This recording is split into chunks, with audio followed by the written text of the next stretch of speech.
Hello, and welcome to Outnumbered the podcast. I'm Audrey.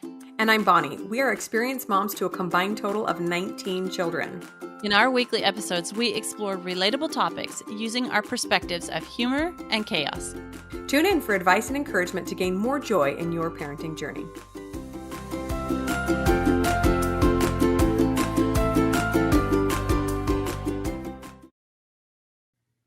Welcome back, friends. We are here with another episode of Outnumber the podcast, talking about what we would tell our younger selves.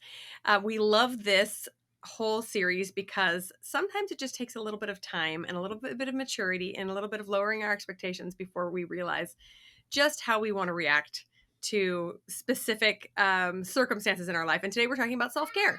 You guys know we have like a rallying cry surrounding self-care, right? And that we just want to be able to teach every mom everywhere how to take better care of herself so she can be the best mom ever. So We're excited. Yeah, this series is basically us sitting on a park bench with a young mom and telling her, hey, you got this. Yeah. We did it. You can do it. Okay, so I have to tell you this funny conversation that my teenage daughter relayed to me about a conversation she was having with her 3-year-old brother. So it was her day to cook breakfast. She cooks on the weekends because she works during the week. And she says, so buddy, what do you like for breakfast? What do you want me to cook? And he's saying all this slew of things that he would love for her to cook. And she was laughing and she finally says, well, is there anything you don't like? Is there any kind of food you don't like? And he says, moldy. Ew. And when she got done laughing, she says, well, that's good. That's good. Don't eat moldy food. But is there any other kind of food that you don't like? And he says, rotten.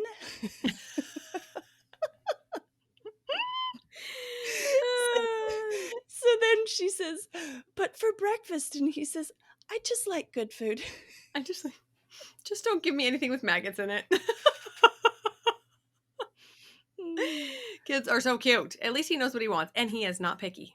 Gotta love that. Okay, so diving into self-care, you guys, we have to say that our self-care today looks a little bit different than what it did 10 to 20 years ago. Audrey and I both believe that we are better at it, but also that what we consider to be self-care is a little bit more refined, we might say, a little bit wiser than what we thought it was at 25, even 30 years old, right? Yes, that is the first thing we want to talk about is what is self-care? So I would tell a younger me, what is self-care? Self-care is caring for your body physically, caring for yourself mentally, caring for yourself spiritually, and caring for yourself emotionally. All those different areas, you've got to cover them, you've got to hit them, you've got to keep yourself nourished. So, like, if you just focus on one of those areas and call that self-care and neglect some of the others, you're going to end up not a well-rounded, well-cared for person.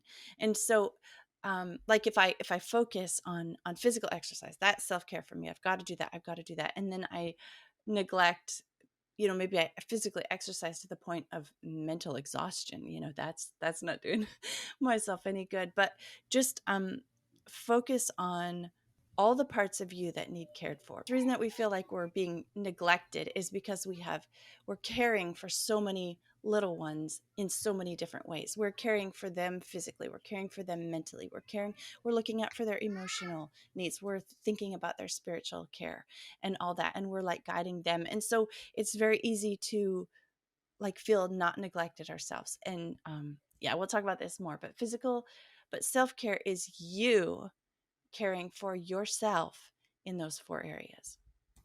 Yes, so good. I think that in my younger years, I would be so desperate for time alone or time doing something that I wanted to do that very often I got a little bit off track when it came to self-care.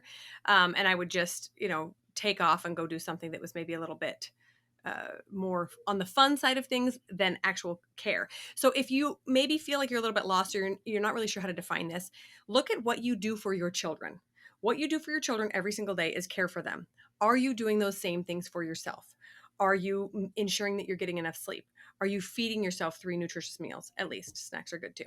Are you dressing yourself in clothes that make you feel put together and like a decent human being? Are you brushing your hair? Are you brushing your teeth, right? We start real basic. And then what do you teach your children? Are you teaching them to care for themselves spiritually and emotionally? Are you doing the same thing for you? So that's a really great place to start if you're not even sure what self-care looks like, right? I also want to add here a few things that self-care is not. And it doesn't mean that all of these are necessarily bad, but very often we just define it incorrectly. So self-care is not self-indulgence. Okay. So like going crazy because your children are driving you nuts and hiding in your room with a bag of Oreos and Netflix is not self-care. It might be fun. I'm not saying you can't ever do it. It's just don't tell yourself, well, I'm taking a self-care afternoon by doing this. You're just being a little self-indulgent, and that's okay sometimes. Just important to define those two things, right? It's not laziness, it's not pampering yourself, it's not a neglect of duties. Although, like I said, sometimes when you care for yourself, you are going to let some things go so that you can better feel human, right? Sometimes we do need to step away from those duties, as long as we're not just looking for a distraction, right? A buffering. Yes, that is so true. And also, I want to add for myself, I've had to redefine self care as being alone. Not that is not self care. So if I wait for time when I'm totally alone to be able to focus on myself and care for myself, man, I'm going to be out of luck 6 days out of 7. There is just isn't going to be alone time. And so at first, I thought, well, I just can't do self care because I'm never by myself. So I think I talked about this a little bit on our episode that we did on the Brand podcast when we were guests on Melissa's podcast there. But like if I define self care as a half an hour bubble bath with candlelight and all that with no interruptions, well, then I just am not getting self-care because that is not ever going to happen. A 2-hour uninterrupted bubble bath just doesn't exist, right? I mean, in our place, in our position we are right now. So it's also good to like look at your expectation of what is self-care and is that realistic for where you are and who you are right now. So I talked about on that episode, I talked about exercising with a toddler hanging off one leg because that's what self-care has to be for me today is, yoga with a child using me as a jungle gym while I'm doing down dog or whatever. Yeah, that's a great concept. And sometimes you just have to get real creative, right? Like, oh, I have not cared for myself spiritually in a long time. I would prefer it to be alone in a room, communing with God at 5 o'clock in the morning. But right now I have a nursing baby or I'm pregnant or I'm exhausted all the time. That's not going to happen. So instead I'm going to carve out 5 minutes here or there or 20 minutes here or there. We just have to use our creativity. Yes. All right. The second thing we want to talk about is you have to okay, so in order to fully embrace caring for yourself first, you have to have a very firm sense of identity. Who are you? And Bonnie and I are kind of, we focus on this one because we've seen other women who've preceded us that have lost their sense of self. They lost their sense of identity and they have become mom. And then when they become empty nesters and there's no more, the mom jobs left, then they've lost who they are. And some discover themselves again, some don't. And it's kind of a sad thing to see. And so Bonnie and I know that both of us have really focused on who we are and what that means and not losing our sense of self. Mom is part of who we are, but it's not the only thing we are. Motherhood requires huge amounts of service. And so, I talked about caring for your kids mentally, physically, spiritually, emotionally, but you have to be in good shape to do this. Think about if you were outsourcing the care of your child to somebody for some reason. Let's say, you were going on vacation for a month. You would want somebody who is in a really good shape, physically, mentally, spiritually, emotionally, to be there to care for your kids. So don't deprive yourself. I would tell my younger self, don't deprive yourself of that kind of person for your kids' sake. Yes, such a great concept. Okay, so I want to just discuss our identities here for a second. I really do feel like there's kind of two different aspects of this that we're talking about. On the one side, it's your innate worthiness and identity, and you don't get that from the world. You don't even get that from yourself. You get that from God and the knowledge that you are his daughter. That's it. Nothing else can change that, right? Nothing changes that worthiness. And then there's also an identity of who you are based kind of on your personality and your experiences in the world, right? So I think an understanding of both of these is important. I would definitely start with that intrinsic identity of I am a worthy daughter of God who will be worthy and a good person no matter how many times I yell at my kids. And then also, who else am I? Am I a runner? Am I a crafter? Am I, and not necessarily just the things you do, but am I outgoing? Am I good at making friends? Like, what are some of your talents and personality traits that can help you remember who you are? That can help you find the best way for your own self-care, right? If you're a natural introvert, you're not going to want to tell yourself, well, I just need friend time. That's what's going to give me self-care. It might not be. It might, and you obviously probably already know what those things are, but I like kind of differentiating those two aspects of identity. Yes, that is such a good differentiation to make. Like those two parts of yourself that both need care and discovering and nurturing, right? So we talk a lot on this podcast about how to get to know your kids better, like learn their love language, learn their learning styles. We've talked about that in all our homeschool episodes. Learn their introvert, extrovert, their personality types, all these different parts, aspects of your kids. So we talk about that because we want to be better, be able to parent them better, be able to care for them better. Well, do you know all those things about yourself? And if you don't, get started learning more about yourself, because then you know how to care for yourself better. Like, Bonnie, you just said, if you think, self-care, taking care of myself means hanging out with my friends, but really you're an introvert, well, that's not the best way to care for yourself, right? Or, you think, if you're an extrovert and you're thinking self-care looks like alone time, well, that's not the best way to care for yourself. So get to know yourself better in every one of these aspects. Like if you know yourself from, say the big 5 personality types, then go discover a different method and find out where you are on that rubrics. I mean, there's as many out there as there are, ways of different kinds of people. There's as many different things to discover and different aspects of yourself. And so you can't care for something, a child that you don't know anything about, the neighbor kid. Maybe you don't know what kind of allergies they have. How would you know how to feed them, right? Same thing applies to yourself. If you don't know yourself, how are you going to care for yourself? So absolutely start there. Yeah, and that could be a really fun exercise to just ask yourself, what fills me up? What makes me excited? What makes me happy? And on that note, our next step, the third step, is understanding what maybe your weak points are. Where do you struggle the most, right? So, for example, when I am short on self care, I know that I get impatient, I get irritated, I yell. I end up sometimes with kind of a who cares attitude, and I tend to be more likely to be self indulgent in those moments and give up on the true self care because I've just like, who cares, whatever. And interestingly enough, it's because I haven't taken care of myself first that then I just kind of throw my hands up in the air and go eat the Oreos. You were stuck on Oreos I today, don't even and really like it's Oreos, okay. but it's just a good example. I'm cool with it. Keep up with the Oreos. Oh, no, this is totally, yeah. So like I was just talking about, getting to know the different interesting sides of yourself. But don't just gloss over and put on rose-colored glasses. Like you've got to know, what are your triggers? What stages of life or what trials are hardest on you? Is it lack of sleep? Is it when your husband is out of town? Is there other, survival time things? We have an episode on survival times, episode 20. It's like, what is it? Know when you're getting into the red zone, and Hmm.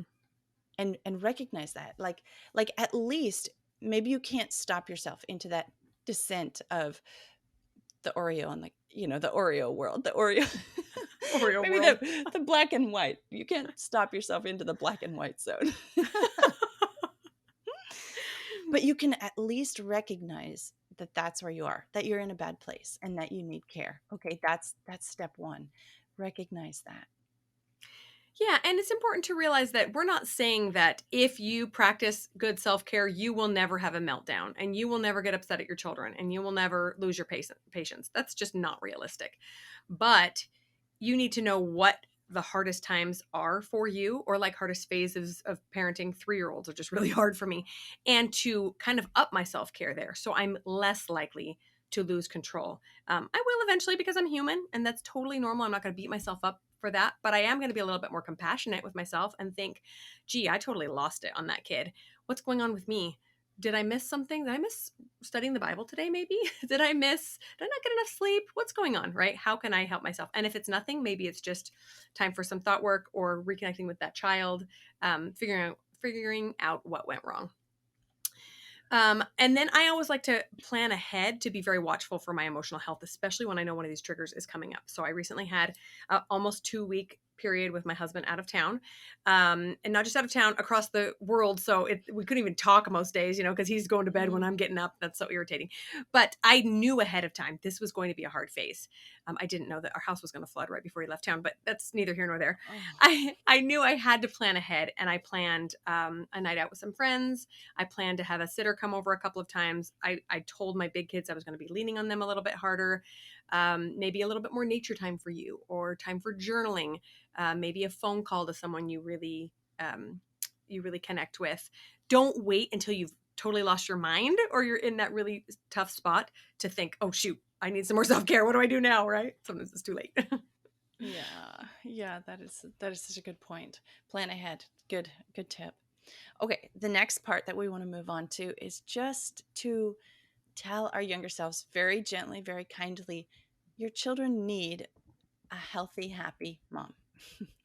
And my husband was commenting the other day, when mommy doesn't feel good, the kids pick up on it, even if you haven't shared with them what's going on. They just sense it. there's Mhm. there's a disturbance in the force, and mommy is the force, and they're feeling it.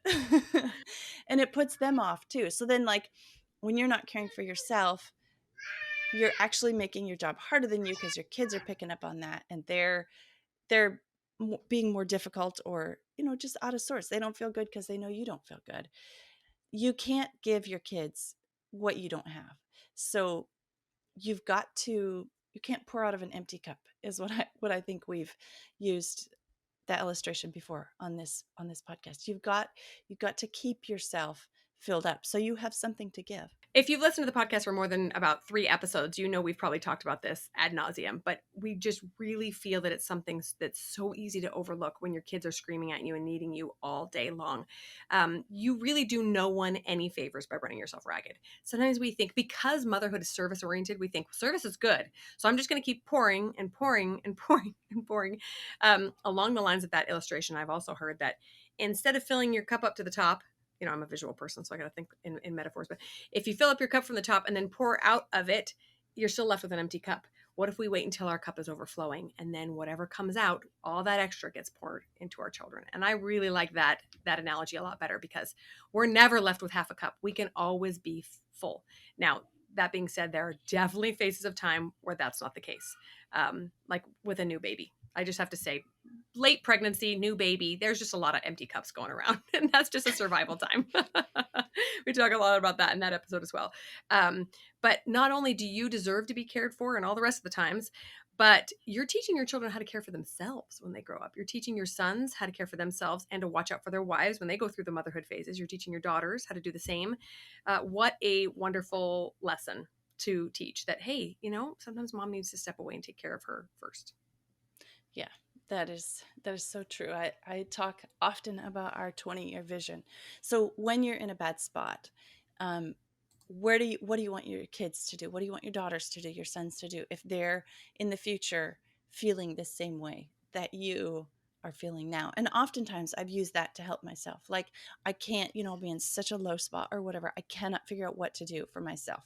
So I have put myself in the shoes of my child 20 years in the future. What would you want your child to do if they were in this Mm. spot? Oh, you would definitely want them to call the neighbor to come over and sit with your kid for 20 minutes so you could go take a walk or take a bath or a shower or brush your teeth or whatever you needed for those 20 minutes, eat a meal without somebody touching you. You would definitely want your child to do that. So why is it so hard for us to make that call and do it for ourselves, right? Yeah, I love that. Yeah, I love that. And somehow, well, not somehow, we know it's a lot easier to be empathetic with our children than with ourselves. For some reason, we're just really, really hard on ourselves.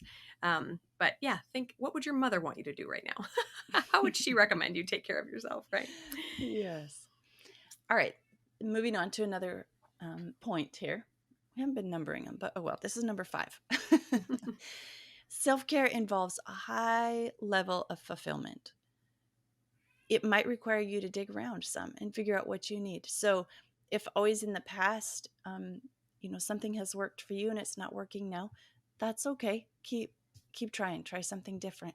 Um, you are not a static person who is the same that you were 10 years ago, 5 years ago, and that you will be in 10 years, 5 years. You're changing. You're moving. You're developing that, and that's wonderful. That's a great thing. And so it means what you need for self-care is changing too. And so it's not like once you've got it figured out, okay, you're good to go, just go do that thing. But keep moving with it. Keep being open to change about what self-care is going to look like. Yeah, yeah, totally. You think about somebody who's has a career track, let's say they're an engineer and they enter the industry at a really low level, right? Maybe they're just, I don't know, an assistant or something. We would not expect them to maintain this same role and be happy with it 20 years down the line. So as we grow and progress as mothers, the same thing happens for us. Although Audrey and I can be the first to tell you that as long as you have babies, there's a certain amount of tasks that stay the same for a long time. We've been doing diapers for a long time. Well, I can't say we anymore. Audrey's done. Rude. We've we've been pregnant and dealing with these tantrums and issues for a long time. Have we gotten wiser and better at managing the chaos of motherhood? I hope so, because otherwise we'd, be struggling just as much as before, actually probably more. But the point being, we are, like you said, we're not static beings. We're constantly developing and we're growing wiser and more mature. And sometimes we will probably get to a point where what we're currently doing is not enough to help us feel fulfilled, right? Very often for a lot of moms, this comes when there's a big life change. Like all of a sudden your youngest is out of diapers, for example, or all of a sudden your youngest is in school full time, or all of a sudden something changes and maybe your load is lightened a little bit, or your perspective changes a little bit. And you start thinking, is this all there is? Is there something else that I need to make myself feel fulfilled emotionally and mentally, right? Audrey and I can say that we've found a lot of this fulfillment through just raising our family, because there's been a lot of work, through homeschooling has been a big one as well, because that takes a lot of mental and emotional strength as well. But we've also felt the need to contribute to the world through podcasts, through businesses, through service, other opportunities. No one can tell you what that's going to be for you. But if you start feeling that call, like, I kind of need something, be open to that. Yes, definitely. Um, it's hard to. We have an episode called "The Myth of Balance," and so I just say go listen to that one right now, because yeah, that's really appropriate here. Okay, we also want to say don't forget like the bigger, deeper forms of self care, the things that like the bigger life questions. Thought work is something we talk about, and Bonnie and I try to practice a lot. Spiritual education and growth, connection, connection with a spiritual being, big goals and plans, tapping into the larger why. Why are we here as humans? Like the big questions. It's sometimes this is like a form of self care for us because, like you mentioned, having kids in diapers for 20 years. That is it doesn't feel very much like you're caring for yourself when you're still changing diapers 20 years later. Like it feels like you're stagnant and you haven't grown. You're still here changing diapers.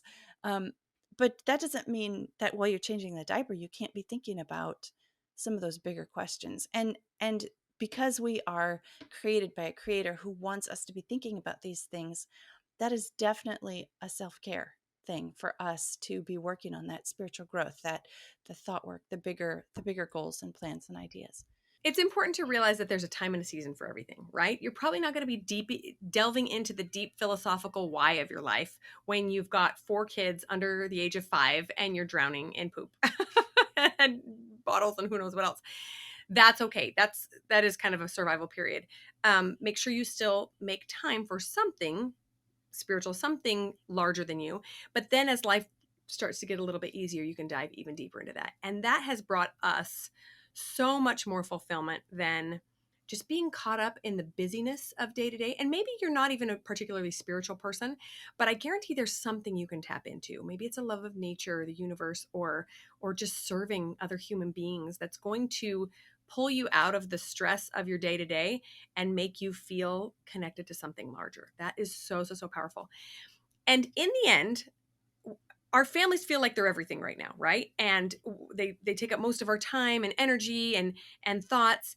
But one day our kids are going to go out and hopefully create amazing lives for themselves. And then what will we be left with? Will we like the person that we're left behind with? Will we like the hobbies and the pursuits that we've created for ourselves, the talents that we've developed?